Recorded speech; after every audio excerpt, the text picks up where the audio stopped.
Hello friend, कैसे हो आप सभी लोग। My name is Harmeet Singh. आज हम डिस्कस करेंगे एक ऐसे टॉपिक पे जिसके अंदर आपको पता चलेगा कि डायरेक्ट सेल के अंदर जब भी लोग किसी पर्सन को इनवाइट करते हैं और वो वहाँ पर उनको एक ही चीज़ बोल देते हैं, ये बिज़नेस तो बहुत अच्छा है, काम तो बहुत अच्छा है, बट मेरे पास पैसा नहीं है, मैं यहाँ पर पैसा नहीं दे सकता, या मैं इस बिज़नेस में पैसा नहीं लगा सकता, या मेरे घर की हालात बहुत बुरे हैं, मेरी कंडीशंस बहुत बुरी है, मैं गरीब फैमिली से हूँ, या मेरे पास कोई भी पैसा नहीं है, अभी नहीं है, जब होगा मैं तुझे बता दूंगा या मैं इस बिज़नेस को ज्वाइन कर लूँगा। आपको इस वीडियो में वो सारी की सारी चीज़ों की इन्फॉर्मेशन मिल जाएगी, जो भी जिन लोगों को मनी कलेक्शन में प्रॉब्लम्स आती है, इस वीडियो के माध्यम से उनको सारी इन्फॉर्मेशन मिलेगी, और अगर आप इसको अप्लाई करोगे तो आपको मनी प्रॉब्लम्स नहीं आएगी पार्टनर के टाइम। सबसे जो फर्स्ट पॉइंट होता है कि कोई भी पर्सन आपके साथ आपके बिजनेस में, जो आप डायरेक्ट सेल का बिजनेस कर रहे हो, उसमें वो बिजनेस ज्वाइन करने के लिए तो आप उनको पहले कुछ चीज़ें ट्रेनिंग के अंदर क्लियर किया करो। सबसे पहली चीज़ आपने उसको बताना है कि जो तू पैसा इस बिजनेस में लगा रहा है वो तू खुद के ऊपर लगा रहा है। उस पैसे को लगाने के बाद वो पैसा मुझे नहीं मिलेगा, उस पैसे को लगाने के बाद उस पैसे से तुझे company as the product purchase तू खुद के लिए करेगा, और उस प्रोडक्ट को परचेज करने के बाद जिस भी रैंक से तू इस बिज़नेस को स्टार्टअप करता है, अगर तेरे पास अमाउंट कम है तो तेरा जो रैंक होगा वो भी छोटा होगा, और तेरी जो इनकम होगी वो भी स्टार्टिंग में कम होगी। और अगर तू पैसा ज़्यादा लगाता है तो रैंक भी तेरा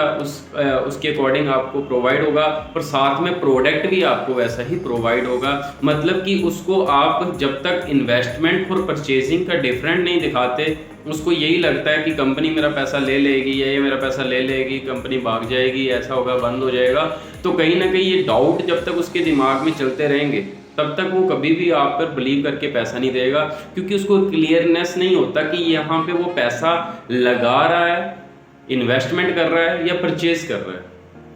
तो सबसे पहले तो उसको इन्वेस्टमेंट और परचेजिंग का पूरा क्लियर किया करो। हम सोचते हैं कि अगर कोई पर्सन उसको समझा रहे हैं, क्लास में बैठा रहे हैं या सामने उसको बैठाकर इन्वेस्टमेंट एंड परचेज के ऊपर डिस्कस की जा रही है तो वही उनको क्लियर कर देंगे, हमें समझाने की ज़रूरत नहीं है। और ये बहुत ही बार चीज़ें देखते हैं कि इन्वेस्टमेंट और परचेजिंग का हम उनको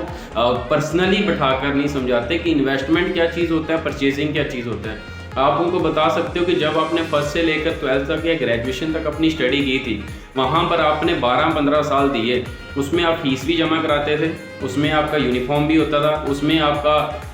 किराया भी होता था, उसमें आपके एवरीथिंग जितने भी सारे खर्चे हैं वो होते थे। अगर आप 15 साल तक पढ़े हो तो 15 साल में अगर नॉर्मल भी सरकारी स्कूल या नॉर्मल स्कूल में आप पढ़े हो तो 5-7 लाख तो आपने लगाया होगा, जितना भी ऑल ओवर खर्चा हुआ होगा। उसके बाद आपको वहाँ पर एक, जब आपने उस चीज़ को पास आउट किया तो आपको एक डिग्री मिल गई होगी। उस डिग्री को आज आप यूज़ करके मार्केट में जाते हो,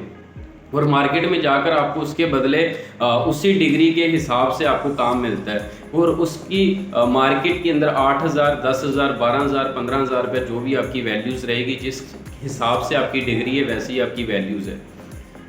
हमें उसको पहले क्लियरनेस करना पड़ता है कि एक स्टडी में तूने 5-7 लाख लगाए, उसके बाद जाकर तेरे को 10 जगह पे तूने अप्लाई किया, फिर जाकर तुझे किसी जगह पे काम मिल रहा है, और वो काम भी उतना ही मिल रहा है जितना एक नॉर्मल पर्सन आराम से कमा लेता है। अगर एक 500 रुपये दिहाड़ी वाला 500 रुपये दिन का कमा रहा है तो 30 दिन में तो वो भी 15,000 कमा लेता है। बट सोच के चलो, हमने अगर एक दिहाड़ी वाला 15,000 कमा रहा है जिसकी एजुकेशन ज़ीरो है, और एक पढ़ा लिखा पर्सन भी महीने का 10,000, 12,000 कमा रहा है, तो उसमें और हमारे में फ़र्क ही क्या है? या ज़्यादा से ज़्यादा 15,000 रुपये जो सैलरी के अंदर काम हो रहा है, तो उसमें और हमारे में फ़र्क ही क्या है? क्यों हमने अपनी स्टडी पे इतना इन्वेस्टमेंट किया, क्यों अपनी चीज़ों पे इतना इन्वेस्टमेंट किया? और लास्ट में एक ही चीज़ है, वो मैटर करता है पैसा। वो भी 15 कमा रहा है, हम भी 15 कमा रहे हैं। अब ये है कि वो थोड़ा धूप में रह के हार्डवर्क करके पैसा कमा रहा है, हम थोड़ा सा प्रोफेशनली बैठ के किसी जगह पे टाइपिंग करके 15,000 कमा रहे हैं। बट टाइम हम भी दे रहे हैं, टाइम वो भी दे रहे हैं, और एक महीने के बाद हमारा भी निचोड़ 15,000 का होता है और उसका भी निचोड़ 15,000 का होता है, इतना 5-7 लाख लगाने के बाद। तो कहीं ना कहीं जब हम चीज़ें उनको क्लियरनेस करेंगे, इन्वेस्टमेंट क्या होता है कि हमने एक बार पैसा उस जगह पे लगाया, हमें दोबारा भी लगाना है, तीसरी बार, चौथी बार, और 10 बार लगाने के बाद हमें 1 या 2 बार उसका रिटर्न मिलता है। तो आप उसको बता सकते हो, जैसे शेयर मार्केट है वहाँ पे पैसा लगता है, जैसे बहुत सारी स्टडीज़ होगी वहाँ पे कोर्सेज़ के ऊपर पैसा लगता है, बहुत सारी ऐसी चीज़ें होती है जहाँ पे पैसा इन्वेस्ट होता है। जो लोग किसी क्लब में या किसी जगह पे कुछ भी कहीं ना कहीं पैसा अपना लगाते रहते हैं कि हमें पैसा आएगा, तो कहीं ना कहीं वो एवरीथिंग उसको इन्वेस्टमेंट एंड परचेजिंग का जब तक नहीं पता चलेगा तब तक वो सोचेगा कि यहाँ भी इन्वेस्टमेंट ही है। तो अगर आपने परचेजिंग के ऊपर उसको बताना है तो आप उसको बता सकते हो कि वन टाइम अगर तू इस बिज़नेस में आ रहा है तो जो तेरी बिगेस्ट इन परचेजिंग है वन टाइम की, जो तेरी भी परचेजिंग है वो वन टाइम तेरे को देना पड़ेगा। उस परचेजिंग में तेरी आईडी साइन अप होती है, उसमें तुझे प्रोडक्ट मिलता है, उसमें काम करने का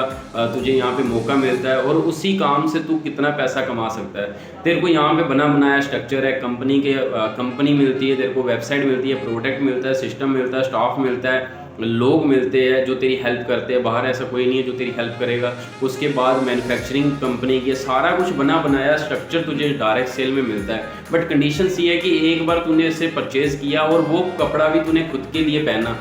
ना ही तूने वो कपड़ा किसी मार्केट में जाकर सेल करना है, ना ही तूने घर घर जाकर सेल करना है, वन टाइम तूने अपने लिए पहना और उसी कपड़े को पहन भी रहा है और साथ में पैसा भी कमा रहा है। अगर तू शॉप से कपड़ा लेकर पहनता है तो शॉप वाले को अमीर करता है, मॉल से लेता है तो मॉल वाले से, ऑनलाइन करता है तो ऑनलाइन वाले को, किसी ऐप वाले को अमीर कर रहा है। बट तू सोच के चल कि वन टाइम खुद ही कंपनी से परचेज करके अपने लिए तू प्रोडक्ट ले रहा है और उस प्रोडक्ट को तू खुद के लिए परचेज किया हुआ है और उसको यूज़ कर रहा है और आप उसको यूज़ भी कर रहे हो, साथ साथ में पैसा भी कमा रहे हो। मतलब आपका लॉस कोई नहीं। अगर कंपनी भाग भी जाती है बट प्रोडक्ट तो है, अगर कंपनी बंद भी हो जाती है प्रोडक्ट तो है, अगर लॉस भी हो जाता है प्रोडक्ट तो है, काम भी नहीं होता प्रोडक्ट तो है। एक जगह पे 10,000 दिए, फ़ोन ले लिया और फ़ोन हमारे जेब में है, हमें नहीं मैटर होता दुकानदार भाग जाए, बंद हो जाए, कुछ भी हो जाए, क्योंकि फ़ोन हमारे पास है। सेम उसी तरीके से अगर कंपनी के अंदर काम कर रहे हैं तो वो कंपनी मैटर करता है कि उस कंपनी का प्रोडक्ट कैसा है, उसका रेट कैसा है। रेट आपने बताना है कि रेट उसका रेट जैसा भी होगा वो जेन्युइन रेट के अकॉर्डिंग है,